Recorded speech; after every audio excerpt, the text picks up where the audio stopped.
There was a question on the Oak Ridge plantation that no one dared to ask out loud. What happened when a plantation owner stopped seeing an enslaved woman as property and started seeing her as a woman? It was a question far too dangerous for the Georgia Cotton Belt of 1852.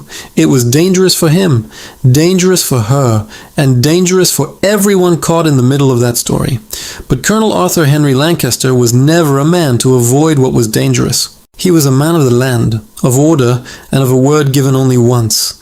And when something entered the gates of that broad, closed chest, it never left. Except that during that dry winter, while the smell of freshly brewed coffee filled the spacious kitchen of the big house, something entered where he least expected it. It wasn't through the front gate, but through the steam of an enameled mug. And it was carried on a smile that he would pretend to ignore for much longer than he actually could. The Oak Ridge plantation was nestled between the rolling green hills of Georgia, in that region which in the 1850s was the beating heart of American cotton. The crops covered the fields in perfect rows, and the earthy smell of the harvest took over everything when the season came. It was a respected plantation, where 32 enslaved men and women worked in the fields and the main house. It had a barn, a cotton gin, a smokehouse, and a big house with thick walls and a long wraparound porch that faced the central yard. Before we continue, subscribe right here, as we bring to life the memories and voices that never had a space, but which carry the wisdom of entire generations. This story is one of them.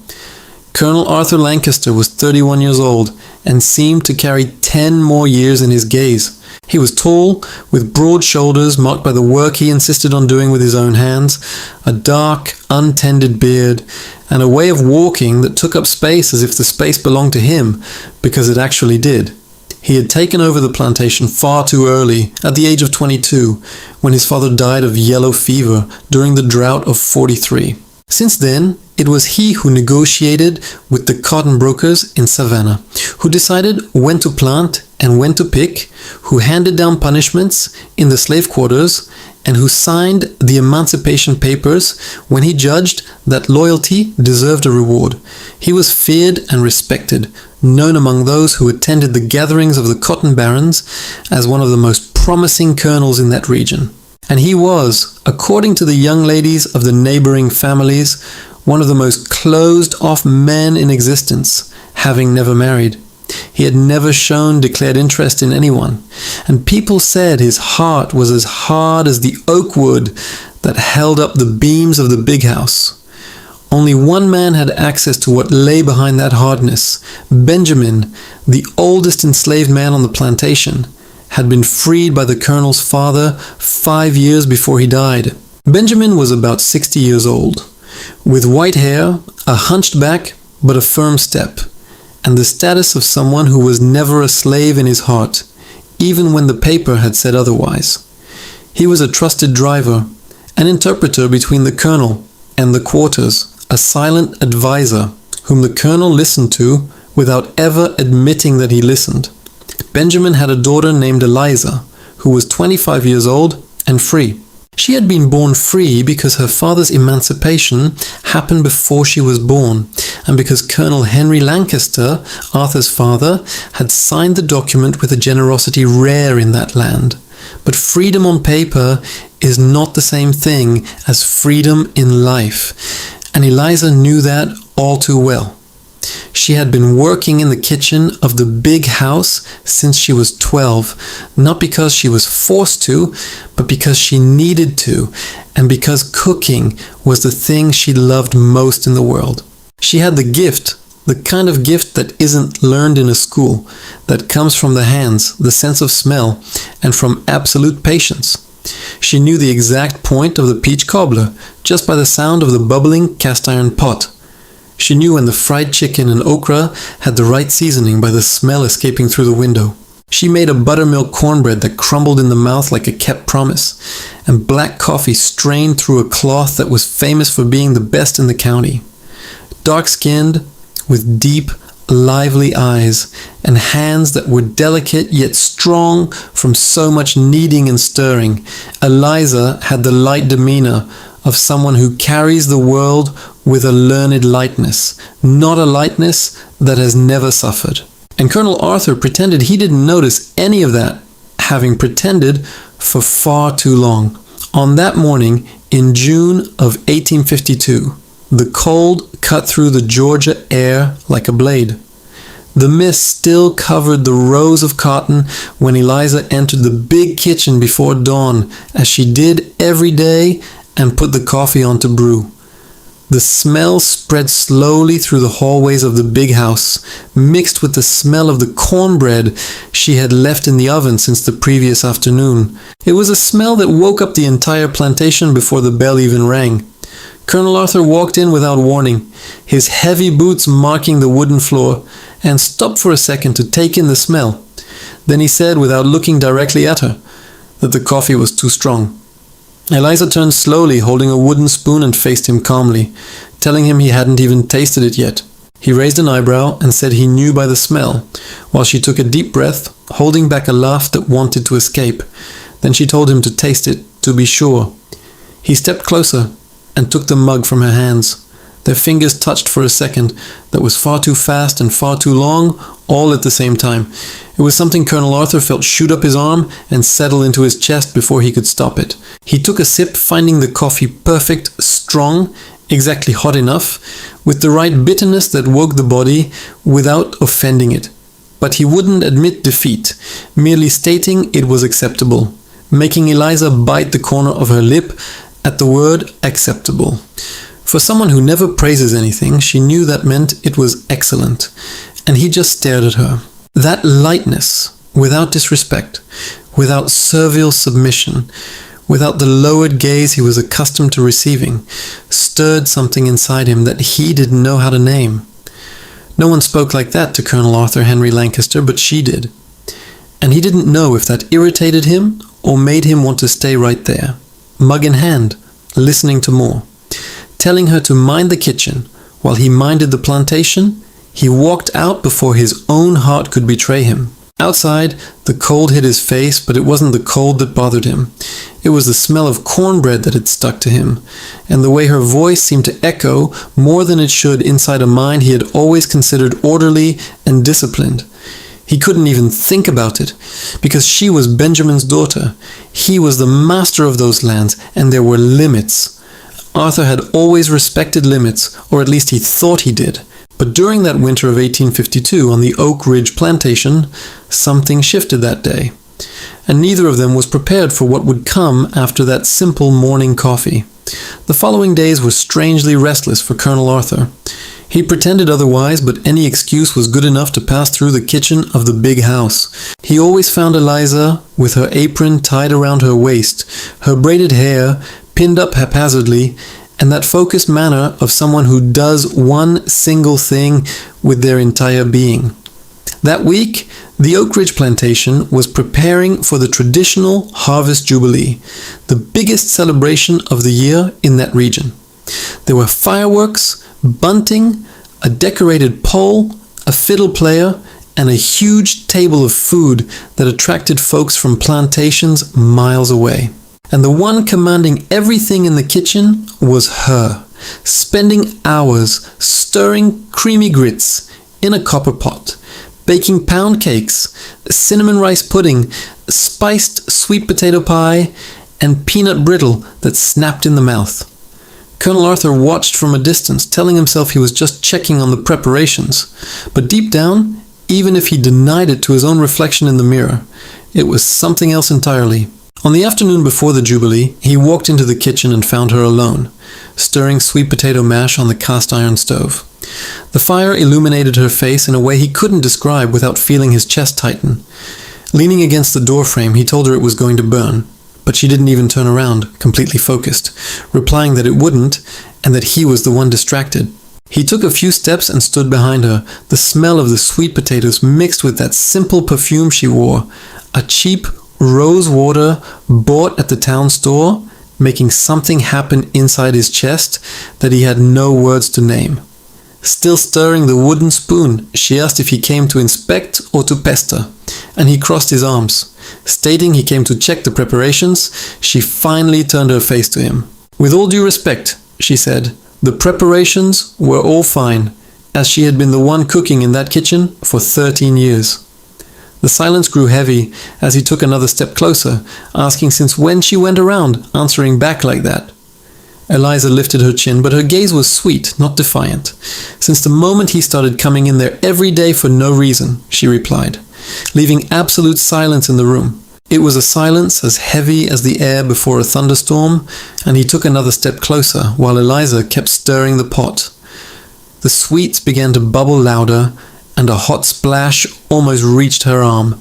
Out of an instinct he had no time to calculate. Colonel Arthur grabbed her arm to pull her away from the stove.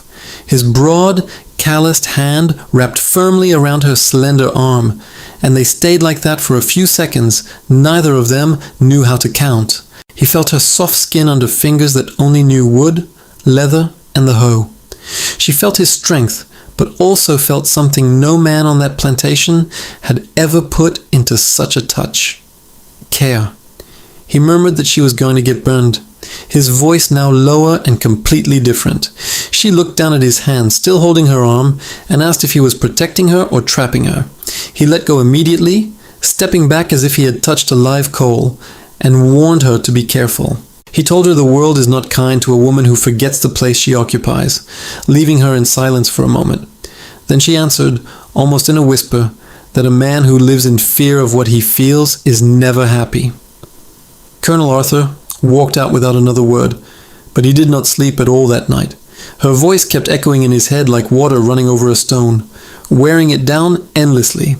And for the first time in many years, the strong, feared, and respected colonel of Oak Ridge Plantation felt like a man who didn't know what to do with what was happening inside himself. The next day, the Harvest Jubilee lit up the entire plantation. Fireworks shot into the dark night sky. The fiddle played in the yard, and laughter spread among the cabins of the sharecroppers and the enslaved folks who were allowed to celebrate that day. And Eliza looked different, wearing a simple but neat dark blue calico dress, her hair carefully braided, and her eyes more vibrant than usual. Colonel Arthur couldn't take his eyes off her for a single second, except he wasn't the only one looking, and that started to bother him far more than he cared to admit. The fiddle echoed through the Oak Ridge yard, while the bonfire crackled high, illuminating joyful faces. The children from the slave quarters ran barefoot across the packed dirt ground. The women formed a circle around the dessert table. The men competed to see who could drink the most corn liquor without losing their balance. But Colonel Arthur Henry Lancaster paid no attention to any of it, seeing absolutely nothing but Eliza. And that was when someone he wasn't expecting showed up. Mr. Charles Montgomery, son of the neighboring cotton baron, a lawyer educated in Charleston, tall, sharp, wearing a tailored jacket even on a festival night, with a reputation for smooth talking and a quick eye for beautiful women. He approached the dessert table with that smile of a man entirely accustomed to getting what he wants. Looking at Eliza, he asked if she was the one who made the sweet potato pie, and she politely answered that she was. He smiled wider, saying whoever cooks like that must have blessed hands, or is blessed in other ways. Colonel Arthur felt his jaw clenched tight, taking a step forward without even realizing he was doing it. But no one could have imagined what Mr. Charles would do next, and what chain of events that would trigger on that night of celebration. He held out his hand to Eliza, asking if she would do him the honor of a dance, making her hesitate. Her heart wasn't in it, but her father had always told her that politeness was the armor of the weak against the powerful. She agreed, and Colonel Arthur turned his face away instantly, but it was already too late. He saw Mr. Charles holding her hand, leading her to the middle of the yard, where other couples were already dancing. The fiddle picked up a livelier tune, the couples took their positions, and the caller shouted for a swing. Eliza laughed, spinning in her calico dress, while Mr. Charles held her by the waist with far too much liberty. Colonel Arthur clenched his fist tight, his chest burning, and it had nothing to do with the bonfire. Benjamin approached slowly, as he always did when the colonel got that stormy look in his eye, and asked if everything was all right. Arthur gave a dry yes, and the old man stood beside him in silence for a moment. Benjamin said quietly that his daughter had grown up a lot, and that phrase hurt more than it should have. She had grown, and Colonel Arthur had spent all this time pretending he hadn't noticed. In the middle of the dance, Mr. Charles leaned in entirely too close to whisper something in Eliza's ear. She pulled her face away slightly, visibly uncomfortable, and that gesture was the final straw. Colonel Arthur walked right through the middle of the yard, unhurried, with the dangerous calm of a man who had made up his mind about something. He stopped near the two of them and held out his hand to Eliza while the music kept playing, and Mr. Charles looked on in shock. Stating that she dances with him now, it wasn't a request, it was an absolute statement, and the yard fell dead silent for a second that felt endlessly long. Mr. Charles dropped Eliza's hand with a smile that tried poorly to hide his deep irritation. Colonel Arthur pulled her close without exaggeration or violence, but with an unwavering firmness that left no room for doubt. The music started back up, slower this time, almost as if it knew exactly what was happening. Her body fit into his in a way he had never calculated, and was entirely unready to feel. Whispering with a racing heart, she asked him with all due respect if he had lost his mind, but he just said he didn't like bold men. She took a deep breath, arguing the man had only asked her to dance and reminding him that she was not his property. That felt like a punch to his chest. He squeezed her waist tighter for a brief moment, then immediately loosened his grip. He murmured he never said she was, but she shot back that he acted as if she were, right as the music slowed down even more. The two kept dancing, now closer than any social convention would ever allow.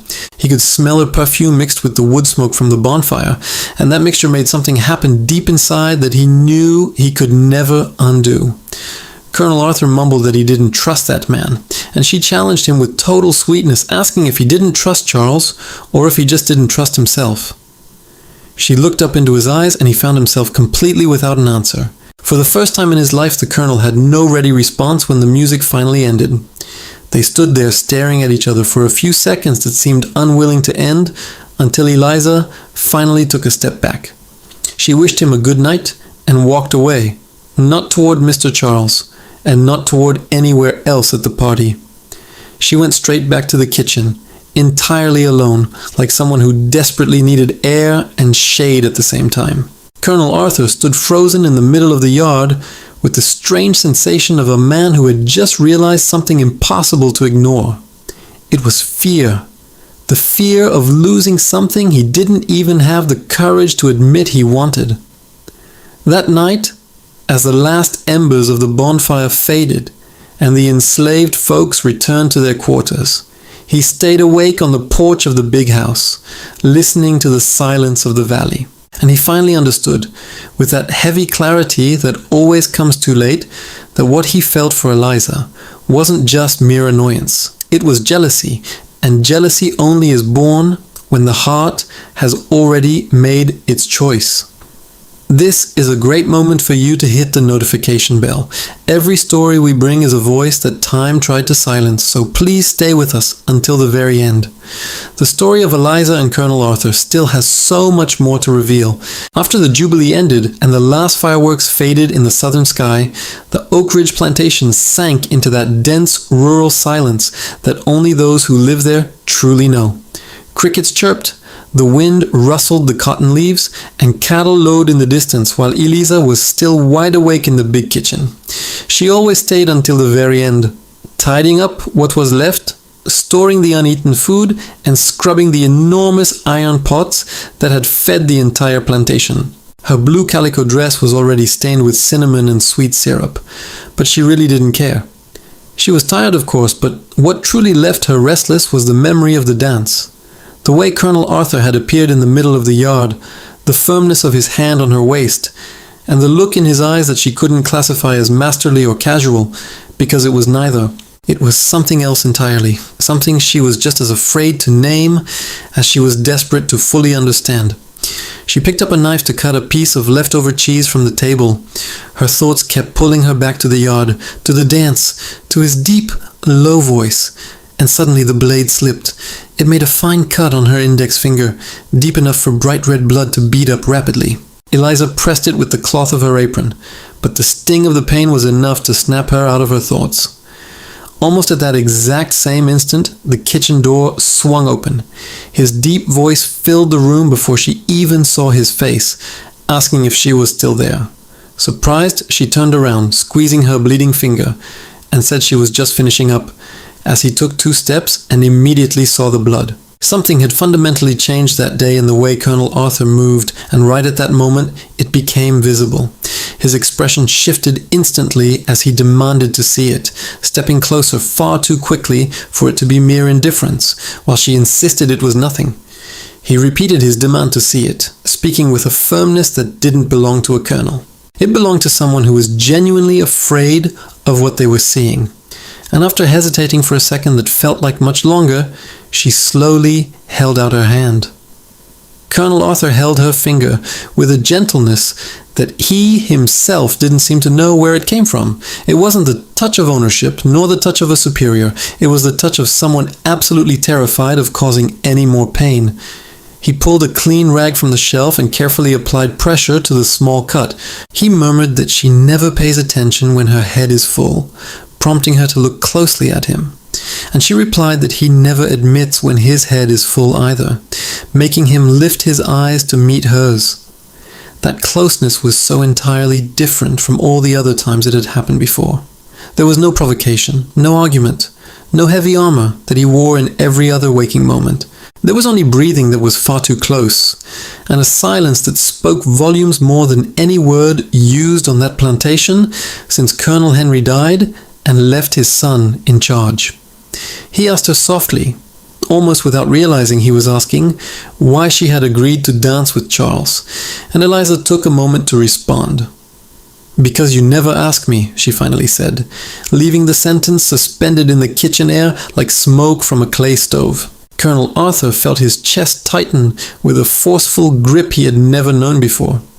He let go of the rag very slowly, but he absolutely refused to let go of her hand, telling her he wasn't the kind of man to go spinning around at parties. She said she knew, and he added that he had obligations and immense responsibilities to the plantation, to the cotton, and to all those who depended on him. Giving a small smile that physically hurt because it was so sad, she said she knew all that, but added that he also had a heart. And that simple truth was like throwing open a heavy door he had kept firmly deadbolted since he was 22. He raised his free hand toward her face, coming so close to touching her but completely stopping halfway. He told her she didn't understand what she was saying, but she fired back that she understood much more than he imagined, letting a thick silence fall. He stayed right there, far too close for it to be an accident, but still too far away for it to be real courage. He reminded her that she was the daughter of the man he respected more than anyone else on that plantation, and she replied that he was the man she most, but stopped herself, casting her gaze downward. Colonel Arthur tilted his face slightly, demanding to know what she was going to say. Her heart was beating so fiercely, it felt like it would tear right through the stained blue calico on her chest, and she just whispered, "Nothing." He gently grabbed her chin with 2 fingers, lifting her face back up slowly, and begged her not to do this to him. His voice was no longer that of the master of slaves. It was the trembling voice of a man terrified of hearing something that would shatter everything he thought he knew about himself. Suddenly, without planning, and without any filter, he confessed that he was afraid, making Eliza blink in shock and ask what he was afraid of. He said he was terrified of ruining everything that existed on the plantation, everything his father had built. That was the very first time Colonel Arthur Henry Lancaster dropped his heavy armor in front of anyone who wasn't old Benjamin. And in that moment, Eliza didn't see the master of the plantation, nor the man who signed emancipation papers and handed down punishments.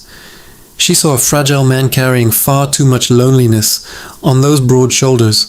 She slowly raised her hand to his chest, feeling his racing heartbeat hammering beneath his fine linen shirt.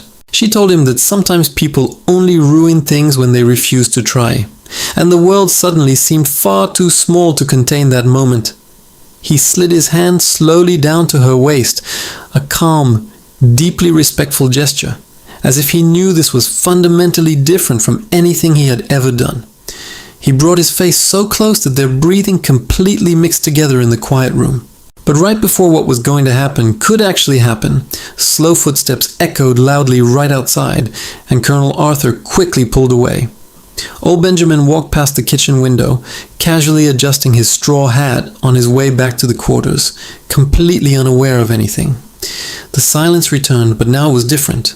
It was charged, heavily weighted the way silence gets when something profound has been said without words and can never be undone. Colonel Arthur ran a hand through his beard, taking a deep breath, and told her to go rest, saying they would talk tomorrow, prompting her to ask softly what they would talk about. He looked at her with an intensity she had never received from any living soul, and answered, "About us." Then he left, leaving Eliza alone in the big kitchen of the big house with her cut finger completely forgotten and her heart fully surrendered to something she knew could cost her more than any poor person had ever paid for anything. The next morning, the sun rose quite differently over the valley. Not because the sky was actually any brighter. It was because Colonel Arthur woke up with the distinct sensation of someone who had spent the entire night making a massive decision without realizing they were making it. He lay there for a moment, staring up at the oak beams of his bedroom ceiling, rubbing a hand over his rough beard. He had never been afraid of hard physical labor, drought, debt, sick cattle, dishonest brokers, or a terrible harvest. But what was rapidly growing inside him right now left him with a deep restlessness he had absolutely no place to put. On the other side of the plantation, in the small cabin Benjamin had occupied since earning his freedom, Eliza also woke up very early. The cut on her finger hurt far less than the burning memory of his hand holding her chin with two fingers that trembled slightly, though she couldn't tell if it was from the cold or something else. She looked at herself in the small mirror hanging on the wattle and daub wall, repeating the words "about us" that he had spoken. Just remembering it made her heart race wildly, but the rural South was no place where feelings between a master and a freed woman went unnoticed, and it didn't take long at all for the cruel comments to arrive. Before lunch, two women from town who had come to fetch cheese and bacon were whispering near the corral. One asked if the other had seen the colonel pulling Benjamin's daughter onto the dance floor in the middle of the party, calling her just a freed woman. The other muttered that these things never end well, and it's always the woman who ends up suffering, which Colonel Arthur overheard as he walked by. His blood boiled instantly. He truly didn't care what they said about him. But when it came to Eliza, that was entirely different, and the situation only worsened when Mr. Charles Montgomery appeared again that morning, mounted on his horse, smiling down from the saddle with that smirk that made no effort to hide his provocation. He claimed he came to thank the colonel for the interrupted dance, his irony subtle enough to be denied, if he were pressed. Colonel Arthur slowly descended the porch steps, possessing that dangerous calm that fighting men learn to wield like a weapon. Stating the party was over, he watched Mr. Charles look toward the kitchen, where Eliza had just appeared carrying a freshly baked cake. Charles remarked that she deserved much more than a life stuck between iron pots, going way too far, and prompting Arthur to take a threatening step forward. He coldly warned the lawyer to watch his words, and the other man threw his hands up in mock surrender. Charles merely said that a beautiful woman like that naturally attracts attention, and too much attention severely complicates things for a girl who has no family name to protect her. He then rode off, leaving his toxic venom hanging heavily in the morning air. Eliza felt the oppressive atmosphere the second she approached and asked what the man wanted, to which Arthur gave a dry reply that it was nothing of importance. She asked if he had fought with the lawyer, and when he said he doesn't fight over nonsense, she took a deep breath and asked why it felt like everything was about to collapse. Before he could even answer her, old Benjamin appeared walking up the path from the cotton fields. His face looked completely different from usual, lacking the calm, easy smile that was the old man's trademark. As he asked the colonel for a quick word, they stepped several yards away, while Eliza stood completely still, watching them from afar, feeling a dark premonition tightening her stomach. Benjamin started by saying the folks were talking, his voice low, but as steady as it had always been, and Arthur simply replied that he knew. The old man stated his daughter was a free woman of honor, and Arthur fired back that he had never once doubted that fact. Benjamin stared right at him with those ancient eyes that had witnessed far more tragedy and truth than any other man on that land. Then he firmly told the colonel not to play games with her heart, stating that was all he would ask of him. That exact sentence echoed inside Colonel Arthur for the remainder of the day, because it wasn't a joke, and it never had been. But openly admitting it wasn't a game meant actively confronting everything that region, that harsh era, and that social order desperately wanted him not to confront. Late in the afternoon, Eliza was out in the plantation's small orchard, picking fresh peaches to make a thick preserve. Colonel Arthur slowly approached her along the packed dirt path, winding through the fruit trees. She sensed him before she even heard his boots, just as she always noticed everything he did before he ever thought she would notice. She flatly stated her father had spoken to him, and he nodded, confirming that he did, and that he said everything he needed to say. A gentle breeze rustled through the green leaves of the peach trees right above them. He stood in complete silence for a moment that felt so much heavier and larger than it actually was. Then he took a deep breath, like a man deciding to cross a massive gorge without knowing how deep it went, and confessed that he didn't know how to do this properly. Surprised, she turned to him and asked how to do what, and he answered, how to care for someone in a way that simply has no chance of being easy. The wind kept blowing, and he suddenly seemed smaller in that orchard, even though he stood immense and unshakable in front of her. He admitted he was raised to command, to make decisions, and to never show what he feels, because showing feelings is weakness, and weakness in the South always cost dearly. Taking a step closer, he confessed that when she was near, he couldn't command a single thing inside himself. Eliza felt her eyes well up with tears and softly told him not to try commanding it, making him take her face in both of his hands, now looking entirely resolved, now past the point of no return. He told her he didn't want people talking about her because of him, but she countered that they would talk no matter what.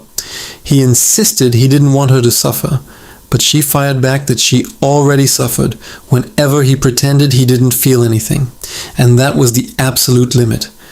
Colonel Arthur pulled her forcefully close, but this time there was no wild impulse. There was only a deliberate choice made by a man who had firmly decided. He pressed his forehead against hers, the two of them standing dead still in the middle of the orchard while ripe peaches weighed heavily on the branches all around them. He whispered that he does feel, and that he has been feeling it since before he even knew what he was feeling. Her hand slowly slid up his broad chest, grabbing fistfuls of his white linen shirt as if he were the only solid anchor in a world that was violently shifting shape completely around them. She pleaded with him not to run away, and he closed his eyes for a second, completely defeated by who he truly was, and promised he wouldn't run.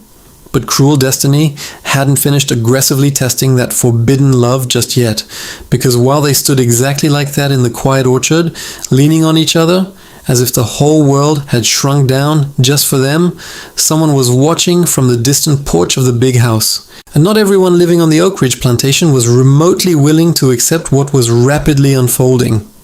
The person watching from the porch was Aunt Prudence, the Colonel's aunt, his father's older sister, the bitter widow of a cotton baron who died in the drought of 46, and a woman as rigid as the oak beams holding up the house. She had personally helped raise her nephew, had stood firmly by his side during the most brutal seasons, and wholly believed she knew him much better than he knew himself. What she witnessed out in the orchard was clearly not just a hug. It was a profound, life-altering choice. That very night, she summoned Arthur to the grand parlor, where the kerosene lamp cast harsh, unforgiving shadows directly across her stern face. She coldly stated she saw him in the orchard with her, but Colonel Arthur remained silent, eventually replying that he knew exactly what he was doing.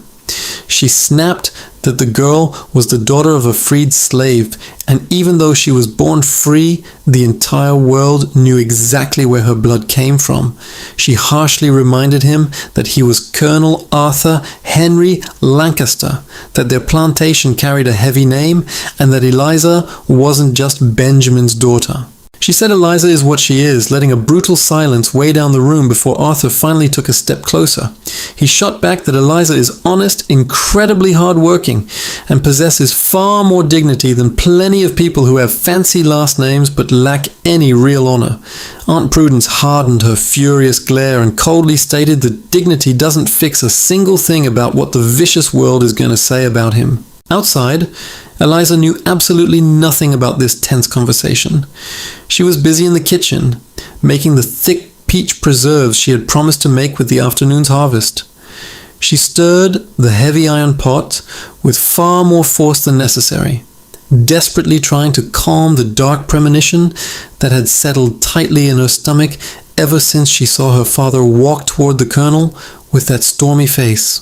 The next morning brought the devastating news, like a heavy stone, thrown violently into completely still water. Aunt Prudence had officially decided that Eliza would absolutely no longer work daily in the kitchen of the big house. She told Benjamin it was best to avoid any unseemly rumors, speaking with the icy, firm voice of someone utterly convinced they are making the most sensible decision possible. She coldly instructed that his daughter could occasionally help out during large festivals, but she was entirely banned from daily work. Old Benjamin stood completely silent for a very long moment before finally going to break the news to Eliza. She felt the very floor give way beneath her feet, crying out that she had always worked there, to which he sadly replied that he knew. She asked in a low, cracking voice if Arthur was the one who did it, but her father simply couldn't give her an answer. And deep in the very bottom of her heart, Eliza truly feared that Colonel Arthur had cowardly chosen the easiest path available. Up on the porch of the big house, Colonel Arthur received the shocking information as if he had just taken a brutal punch straight to the jaw. He angrily told his aunt she had absolutely no right to do that, but she righteously claimed she had a strict duty to protect their family and the proud name it carried. He yelled, asking who protects what he feels, raising his voice at his aunt in a way he rarely ever did. But right at that moment his eyes were blazing with something completely foreign that Aunt Prudence had never once seen in him. It was the agonizing pain of a man who was utterly exhausted from constantly swallowing his own feelings. But she just callously replied that feelings fade, prompting him to storm out without another word.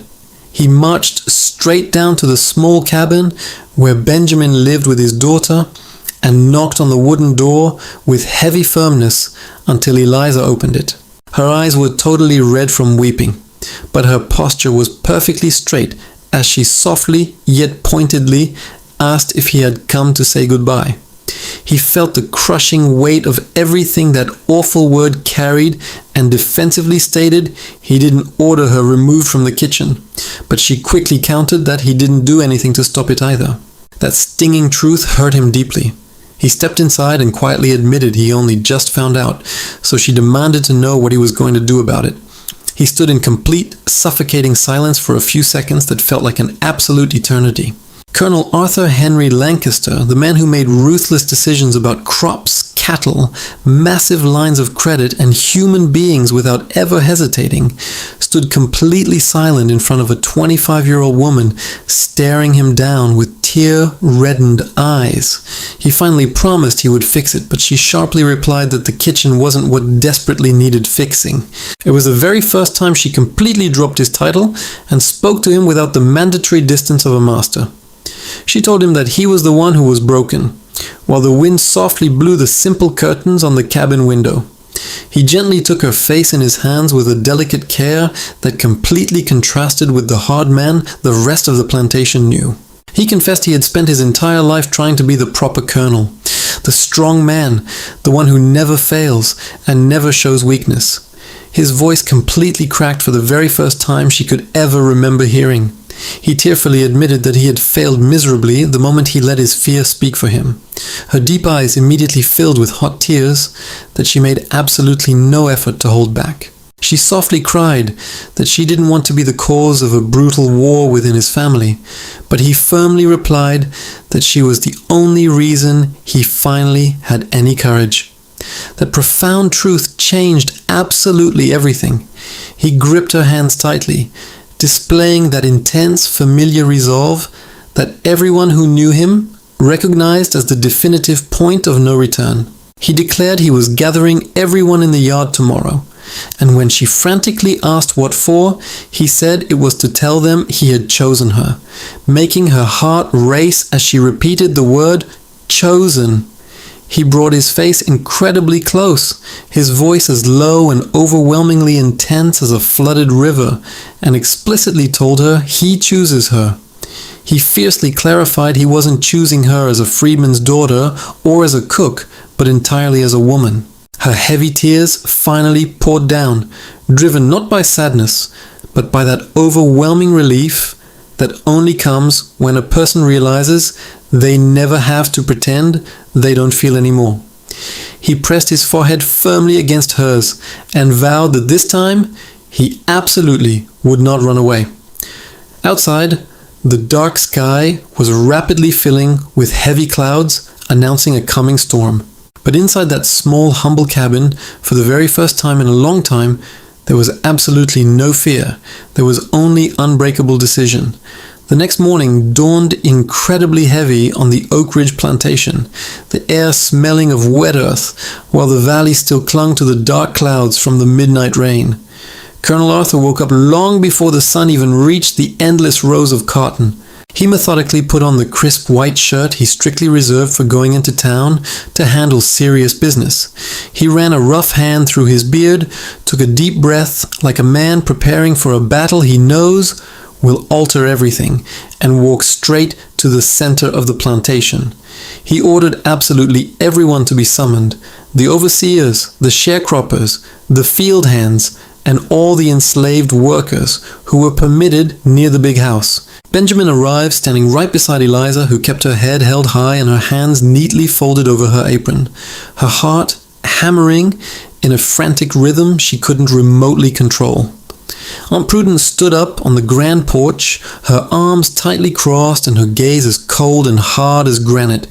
The entire yard fell into absolute dead silence the second Colonel Arthur appeared at the top of the sweeping wooden steps. He looked as tall, unshakable, and imposing as he always did, but anyone looking closely would easily see that his intense gaze was completely different.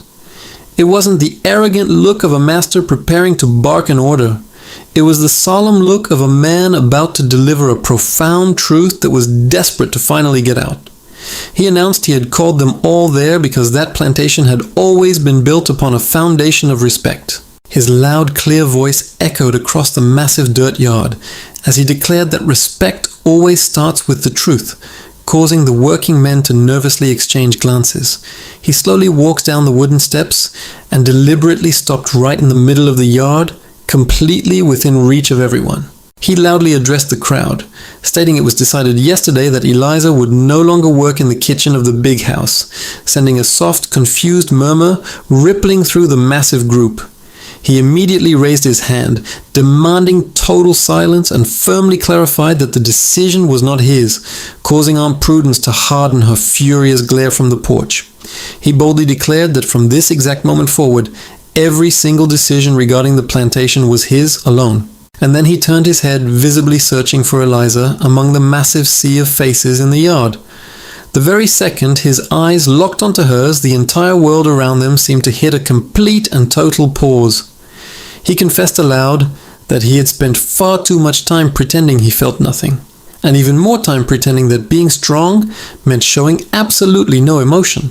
The silence in the dirt yard became so profoundly complete that you could hear the gentle wind rustling through the distant cotton plants, right before he admitted he was entirely wrong. Taking a massive step straight toward Eliza, he loudly declared that he loved this woman. That shocking sentence crashed down upon the Oak Ridge yard like a deafening crack of thunder in a wide open sky. Eliza instantly brought a shaking hand to her mouth, her dark eyes completely overflowing with hot tears that streamed freely down her beautiful face. Old Benjamin stood completely frozen, his lips pressed tightly together, his ancient eyes shining with something that was equal parts absolute shock and immense pride. Colonel Arthur repeated that he loved Eliza, his voice now much louder and entirely secure, speaking exactly like someone who just discovered that a heavy word gets much lighter every single time it is spoken out loud. He loudly challenged the crowd, declaring that no social position, no ancient southern custom, and no malicious town gossip was ever going to make him deny that truth. A sudden gust of wind swept right between them, kicking up a fine layer of dust from the packed dirt yard. Stepping even closer, he declared that she was not merely the daughter of the most utterly loyal man on that entire plantation. He announced she was the incredible woman who had taught him that true strength is actually having the immense courage to feel. Aunt Prudence violently stood up from her rocking chair on the porch, furiously screaming that this was an absolute outrage. Colonel Arthur slowly turned to face her, showing basic respect but utilizing a terrifying firmness that left absolutely zero room for any further negotiation. He coldly informed his aunt that the real outrage is living your entire life terrified of what other people are going to say. He then turned his gaze back to Eliza and boldly held out his hand to her, right in front of every single person in the yard. He told her that if she still wanted him, he desperately wanted her by his side, not hidden away in the kitchen, but fully in his life. The deafening silence that followed was easily the longest that the yard of Oak Ridge Plantation had ever known. Eliza stood frozen, her tears still streaming heavily down her face, her chest rapidly rising and falling as she looked directly at her father. Benjamin looked right back at her with those deeply aged eyes that had witnessed every single horror and joy the plantation had to offer, and gave her a nearly imperceptible nod of his head. She finally took a step, and then another, her simple dress gently brushing the damp earth left behind by the midnight rain. She stopped directly in front of Colonel Arthur Henry Lancaster, looking up at him because he was incredibly tall, and she would always have to look up. But in that specific moment, looking up was not an act of submission. It was a pure, undeniable choice. She asked him in a tiny whisper if he was absolutely sure, but everyone in the silent yard easily heard it, and he gripped her hand firmly, saying he was. She took a massive, shaking breath, an exhale that seemed to finally release something horribly heavy that had been trapped tight in her chest for a very long time. She simply said she would stay, causing a massive collective gasp to ripple wildly through the entire yard, while Benjamin briefly bowed his old head. When the old man finally looked back up, his eyes were totally wet, but they held something vastly stronger than sorrow. Pure, unadulterated pride. Colonel Arthur delicately pulled Eliza incredibly close, making sure there was no theatrical exaggeration and absolutely no cheap spectacle. It was just a profoundly firm and entirely genuine embrace, a physical gesture that loudly communicated far more than any grand speech ever could.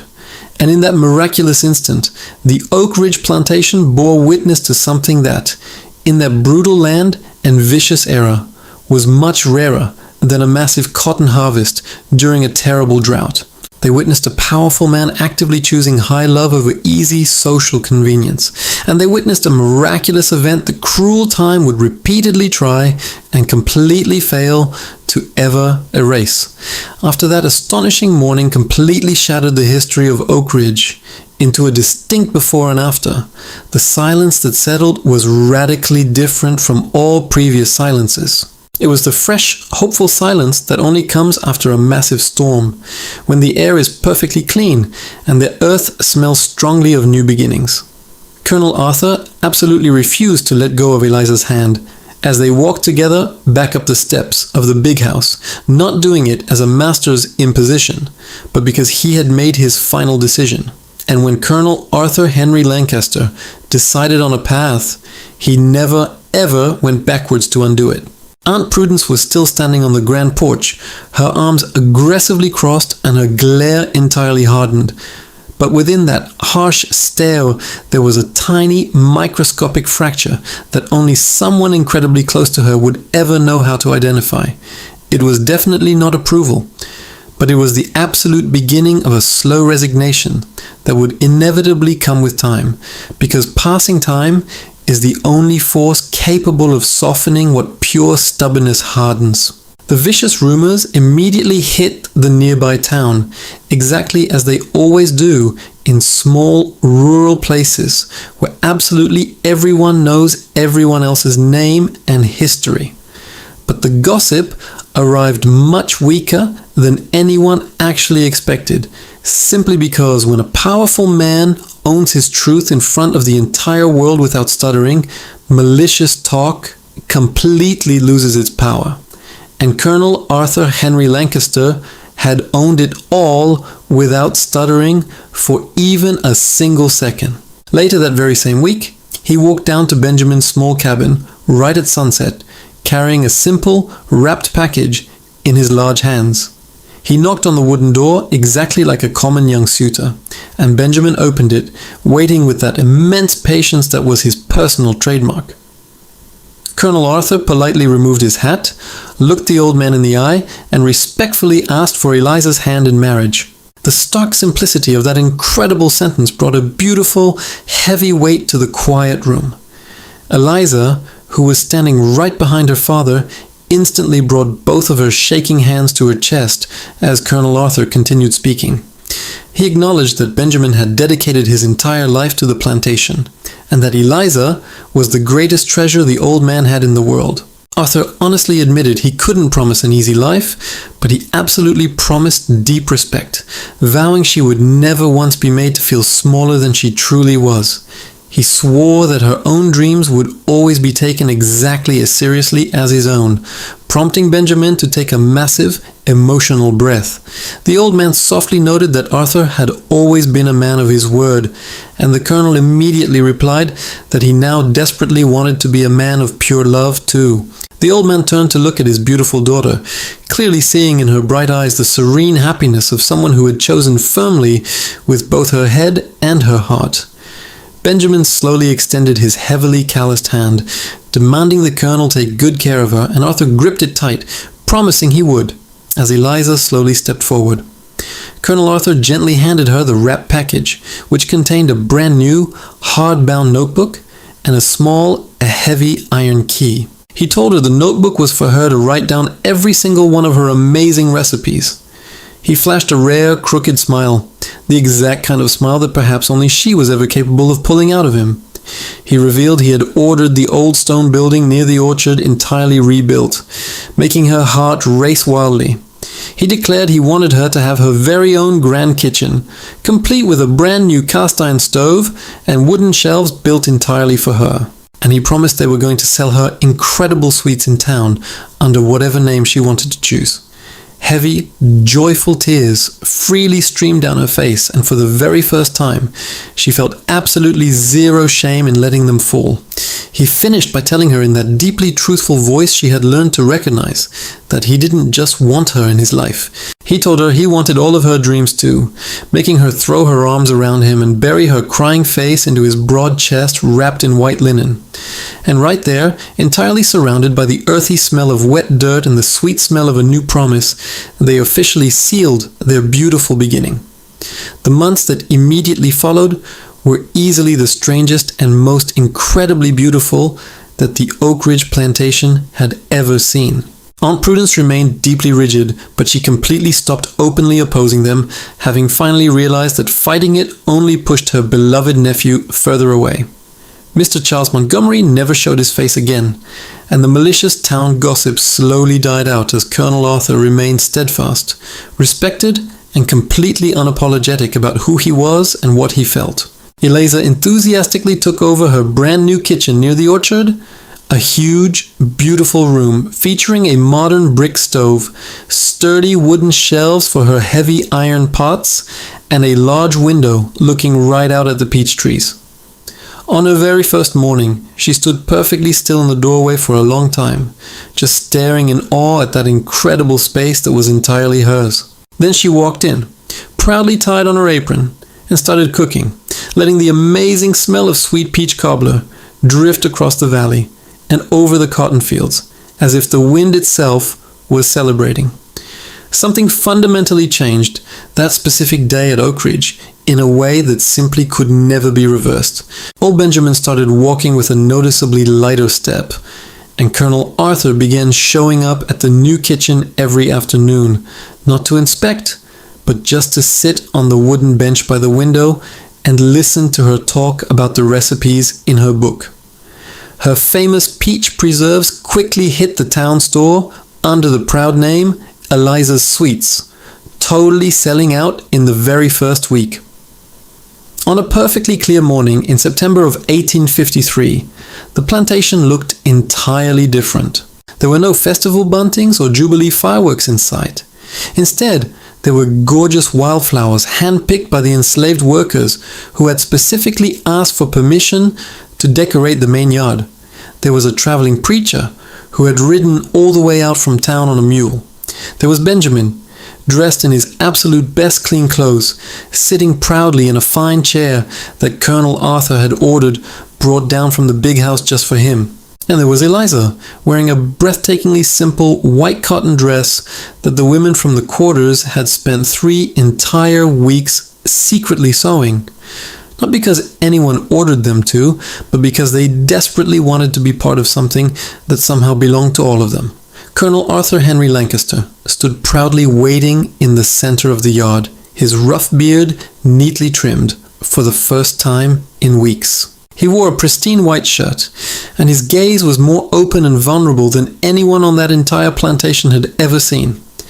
When Eliza finally appeared at the top of the dirt path, escorted by her father, Arthur just stood frozen, looking at her the exact way a man looks when he realizes he is seeing a moment he wants to remember for the rest of his life. She stopped right beside him, their eyes locked deeply, and he whispered something just for her to hear. He quietly reminded her that she knew he didn't know how to dance, making her flash that exact same brilliant smile that had completely lit up the big house kitchen on that cold morning back in 1852. She simply told him to learn with her, right as the preacher read the holy words, and Benjamin covered his face with his calloused hands to hide the heavy tears of joy. Aunt Prudence stood rigidly on the porch, but something incredibly subtle in her harsh face, something she would fiercely deny to her dying day, looked suspiciously close to genuine acceptance. The enslaved workers watched from a respectful distance, many with eyes shining brightly with something that had absolutely nothing to do with the September sun. And on that very plantation, which had witnessed brutal droughts, terrible fevers, heavy mourning, forced labor, and profound loneliness, something completely unprecedented was born. It was an incredible love initially built on annoyance, heavily tested by foolish pride, nearly destroyed by cowardly fear, and ultimately saved by the raw courage of a man who finally realized that a truly strong man doesn't need to control everything, but simply has the courage to love what he loves without begging the world for permission. Colonel Arthur Henry Lancaster completely kept his authority with that bold choice, but he gained an incredible life partner. Eliza never stopped being Benjamin's daughter, or a freedwoman born into a vicious world that was never designed to be kind to her. But she became the undeniable master of her own incredible destiny, and her bustling kitchen, constantly smelling of hot peach cobbler and strong black coffee, became the true beating heart of the plantation, signaling to the cotton workers every morning that a new day had officially begun. The many years that followed were filled with grueling hard work, exactly as years in the American South always are. The cotton crops kept growing, bringing seasons of massive bounty and seasons of terrible hardship, while Eliza's amazing sweets constantly grew in fame. The proud brand Eliza's Sweets eventually reached all the way to Charleston, where a wealthy broker began aggressively ordering them to sell in high-end shops. Old Benjamin slowly aged with that same quiet, unshakable dignity that had always defined him. Colonel Arthur happily learned to sit quietly in the new kitchen without ever needing to invent an excuse. and Aunt Prudence slowly softened her harsh edges without ever verbally abandoning her old convictions, which is the specific way some proud people manage to admit they were totally wrong without ever having to say the words. In April of 1865, when the earth-shattering news finally arrived that the terrible war was over and slavery was officially abolished, Colonel Arthur Henry Lancaster was standing quietly on the porch of the big house with Eliza right by his side. The enslaved workers of Oak Ridge Plantation received the shocking news very early in the morning. There was a profound silence at first, the exact kind of stunned silence that happens when people hear something they have prayed for so long that they no longer know how to react. Then came the heavy weeping, followed by desperate embracing, and finally an explosive, completely unplanned celebration erupted, proving that the truest joys never need any planning at all. Old Benjamin was sitting peacefully in his wooden chair near his door when the historic news arrived, and he simply murmured in a low voice. He just said it was finally time, as Eliza gently placed her hand over Colonel Arthur's hand on the porch railing, feeling him squeeze it back tightly. The vast valley stretched out endlessly before them, entirely covered in cotton and bathed brightly in the warm spring sun. That plantation had seen an incredible amount of history over its many long years. It had witnessed brutal, compulsory labor, the sweat and blood of human beings who never chose to be there, and the absolute harshness of an evil system that treated living people as mere property. But it had also witnessed something truly incredible that history books very rarely bother to record. It had witnessed a powerful man who bravely chose to be different, when he could have easily chosen to be exactly like everyone else. It had witnessed a brilliant woman who absolutely refused to lower her head, even when the entire world furiously demanded that she do so. It had witnessed a poor father who raised his daughter with the most valuable thing on earth, which wasn't land or money, but unshakable dignity. And it had witnessed exactly how choice, fierce resistance, and pure dignity can combine to build something that outlasts absolutely any custom, any brutal law, and any social order that passing time insists on changing. And now, I really want to know something about you, the listener who made it all the way to the end of this incredible story. Would you have possessed the sheer courage to do exactly what Colonel Arthur did?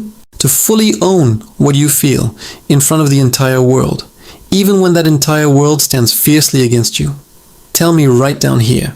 And if you truly love stories like this, stories that rise from a land that bled heavily and carries the memories of voices time tried to erase, please stay with us. Every single narrative we bring to you is a profound tribute to those silenced voices. Subscribe to the channel so you never miss a single one. Share this with someone you know will be just as moved as you were today. And leave a comment telling us exactly what this story stirred up inside you. The Oak Ridge Plantation existed specifically within this narrative, but what it powerfully represents exists in every single piece of land we call the American South. And truth like that absolutely does not have an expiration date.